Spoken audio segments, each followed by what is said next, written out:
दोस्तों CGPSC race में आपका फिर से स्वागत है। दोस्तों हम अर्जुना करंट अफेयर्स का एमसीक्यू सीरीज कर रहे हैं और आज के इस वीडियो में पर्सन इन न्यूज से संबंधित एमसीक्यू सॉल्व करेंगे। इससे पिछले वीडियो में दोस्तों हमने इकोनॉमी, चर्चित स्थल, इन्वायरमेंट से संबंधित एमसीक्यू कर लिया था। अगर आपने वो वीडियो नहीं देखा है तो आप उसे देख सकते हैं। देखेंगे क्वाड समूह में शामिल नहीं है, ये क्वेश्चन मैंने इसलिए दिया है दोस्तों क्योंकि भारत जो है क्वाड सम्मेलन 2024 का मेजबानी कर रहा था और इसमें जो बाइडेन अमेरिका के राष्ट्रपति नहीं आ रहे हैं। ठीक है, तो इसलिए हमने क्वाड सम्मेलन जो कर रहे थे उसको स्थगित कर दिया है। ठीक, तो देखते हैं। और 2022 के प्रीलिम्स में दोस्तों क्वाड से संबंधित क्वेश्चन आ चुका है, इसलिए हमारे लिए और भी इंपॉर्टेंट हो जाता है। तो देखेंगे क्वाड से क्वेश्चन क्या दिया है हमने। क्वाड समूह में शामिल नहीं है, कौन सा देश शामिल नहीं है?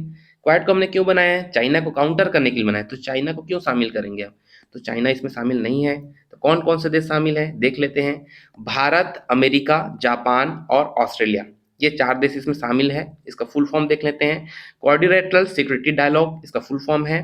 इसका हेडक्वार्टर बेसेल्स बेल्जियम के ब्रुसेल्स नगर में, ठीक है, बेल्जियम के ब्रुसेल्स नगर में इनका मुख्यालय है इसका। और इसकी अवधारणा सबसे पहले जापान के पूर्व प्रधानमंत्री शिंजो अबे के द्वारा 2007 में दिया गया था और नवंबर 2017 में इसकी स्थापना की गई थी, विशेषकर चाइना को काउंटर करने के लिए। ठीक, तो क्वाड को आपको याद रखना है। ठीक, ये इस तरीके से 4 देश हैं इसमें, ऑस्ट्रेलिया, इंडिया, जापान और अमेरिका। ठीक है, चलिए दोस्तों, जब क्वाड को पूछा जा सकता है तो फिर I2U2 को भी पूछा जा सकता है, ये भी सिमिलर टाइप का ही है। ठीक, तो I2U2 समूह में शामिल नहीं है। कौन सा देश शामिल नहीं है? ऑस्ट्रेलिया शामिल नहीं है। ठीक है, तो कौन कौन से देश शामिल है इसमें? भारत, इजराइल, संयुक्त अरब अमीरात और संयुक्त राज्य अमेरिका। ठीक है, I2 कौन कौन सा हो जाएगा? I भारत हो जाएगा, इजराइल हो जाएगा, है ना। U2 में क्या हो जाएगा?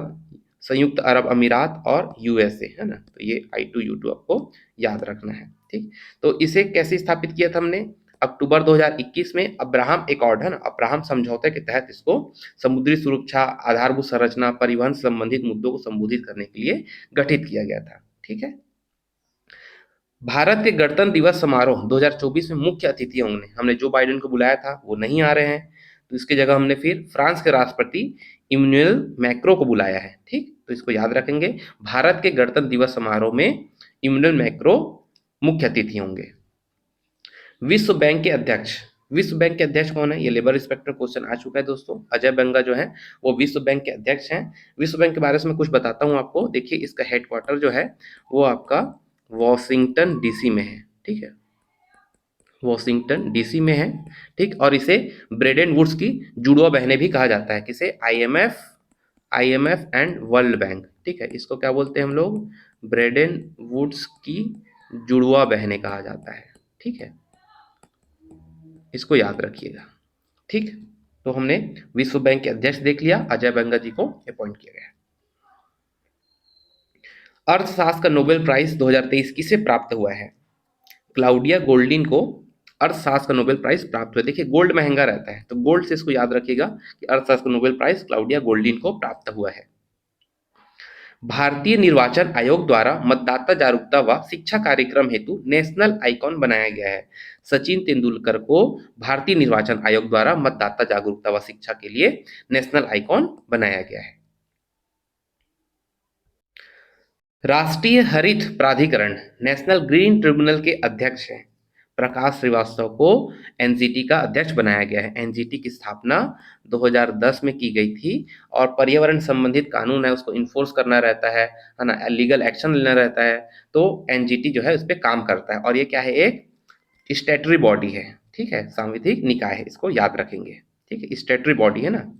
ठीक है, गवर्नर ऑफ द ईयर 2023 का सम्मान किसे प्रदान किया गया है? शक्तिकांत दास को गवर्नर ऑफ द ईयर घोषित किया गया है, इसको याद रखेंगे। एशिया की पहली महिला लोको पायलट सुरेखा यादव जी को एशिया की पहली महिला लोको पायलट बनाया गया है।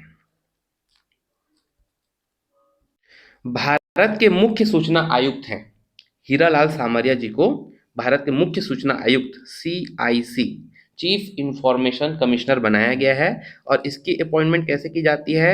आपका RTI एक्ट है, आप जान रहे हैं 2005 में राइट टू इंफॉर्मेशन एक्ट बनाया गया था, तो उसके तहत जो है सीआईसी को अपॉइंट किया जाता है, ठीक। और अभी इसको हीरालाल सामरिया जी को मुख्य सूचना आयुक्त बनाया गया है, ठीक। सिंगापुर के राष्ट्रपति हैं, इस क्वेश्चन का मैंने इसलिए दिया है दोस्तों क्योंकि थर्मन सन मुगरत्नम जो है ये भारतीय मूल के हैं और इन्हें सिंगापुर का राष्ट्रपति बनाया गया है। इसे टाइम मैगजीन द्वारा पर्सन ऑफ द ईयर 2023 घोषित किया गया है ना, चुना गया है। तो टेलर स्विफ्ट आप जानते हैं बहुत अच्छा गाना गाती है, ठीक। तो इन्हें टाइम मैगजीन द्वारा पर्सन ऑफ द ईयर 2023 चुना गया है। हाल ही में किसे फ्रांस के सर्वोच्च सम्मान grand cross of the legion of honour से सम्मानित किया गया है? हमारे प्राइम मिनिस्टर नरेंद्र मोदी को फ्रांस के सर्वोच्च सम्मान grand cross of the legion of the honour से सम्मानित किया गया है। साहित्य का नोबेल प्राइज 2023 किसे प्रदान किया गया है? जॉन फासे जी को साहित्य का नोबेल प्राइज दिया गया है, ठीक। जॉन फासे, ठीक है। तो साहित्य लिख के क्या किया, वो फंस गया, ऐसे करके याद रख लीजिए इसको, साहित्य लिख के फंस गया वो, ठीक है। चिकित्सा का नोबेल प्राइज 2023 किसे प्राप्त हुआ है? कैटलीन कारिको और ड्रू वाइसमैन को चिकित्सा का नोबेल प्राइज दिया गया है, ठीक है। कैटलीन कारिको और ड्रू वाइसमैन। रसायन का नोबेल प्राइज किसे दिया गया है? मोंगी जी बावेंडी, लुइस ई ब्रूस और एलेक्सी आई एक्इमोव, ठीक है। आप जानते हैं हम केमिस्ट्री में Lewis acid, Lewis base, Lewis acid ये सब पढ़ते हैं, तो लुइस से इसको याद रखिएगा कि रसायन का नोबेल प्राइज मिला गया है, ठीक। रैमन मैग्से पुरस्कार 2023 से सम्मानित किया गया है। डॉक्टर रवि कन्नन आर को रैमन मैग्से पुरस्कार 2023 से सम्मानित किया गया है। वैसे और भी लोग हैं, उनको भी देख लेते हैं हम।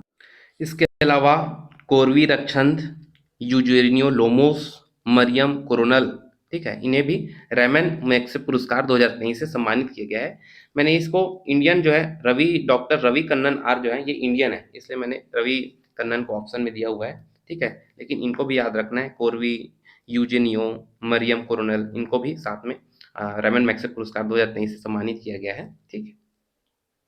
शांति का नोबेल प्राइज नरगिस मोहम्मदी को दिया गया है, मानवाधिकार कार्यकर्ता है, ठीक है। शांति का नोबेल प्राइज नरगिस मोहम्मदी जी को दिया गया है, ठीक। निम्न में से किसे 33वां व्यास पुरस्कार से सम्मानित किया गया है? तो पुष्पा भारती जी की रचना है यादें यादें और यादें, और इन्हें 33वां व्यास सम्मान से सम्मानित किया गया है, ठीक है। तो पुष्पा भारती को 33वां व्यास सम्मान से सम्मानित किया गया है। इनकी रचना का नाम है यादें यादें और यादें, ठीक है। निम्न में से किसे 32वां सरस्वती सम्मान से सम्मानित किया गया है? ठीक, तो शिव शंकरी जी को इनकी रचना है सूर्य वामसम, ठीक है।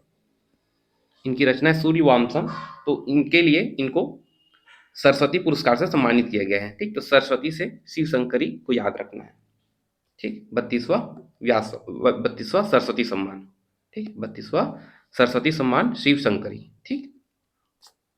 निम्न में से किसे 57वां ज्ञानपीठ पुरस्कार से सम्मानित किया गया है ना? दामोदर मौजो, ठीक है, कोंकणी साहित्यकार हैं और इनकी रचना का नाम है करमेलिन, ठीक है, करमेलिन। ये पेन अच्छे से चलाती नहीं है, करमेलिन, ठीक है। तो दामोदर मौजो को ज्ञानपीठ पुरस्कार सम्मानित किया गया, 57वें क्रम का है, ठीक। हिंदी भाषा के लिए 2023 का साहित्य अकादमी पुरस्कार सम्मान किसे दिया गया है? संजीव जी को हिंदी भाषा के लिए साहित्य अकादमी पुरस्कार से सम्मानित किया गया है। देख लेते हैं एक बार साहित्य अकादमी पुरस्कार संबंधित। तो देखिए 1954 में इसे स्थापित किया गया था। ये प्रतिवर्ष दिया जाता है। विजेता को 1 लाख रुपए दिया जाता है नगद पुरस्कार, और ये 24 भाषाओं में दिया जाता है। आप जानते हैं 8वीं अनुसूची में हमारी कितनी भाषा है? 22 भाषा है, और इसके साथ ही अंग्रेजी और राजस्थानी भाषा में दिया जाता है, ठीक।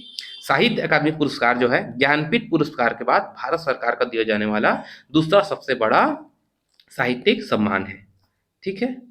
तो इस वीडियो में इतना ही, मिलते हैं अगले वीडियो में। Thank you so much. पढ़ते रहिए, आगे बढ़ते रहिए।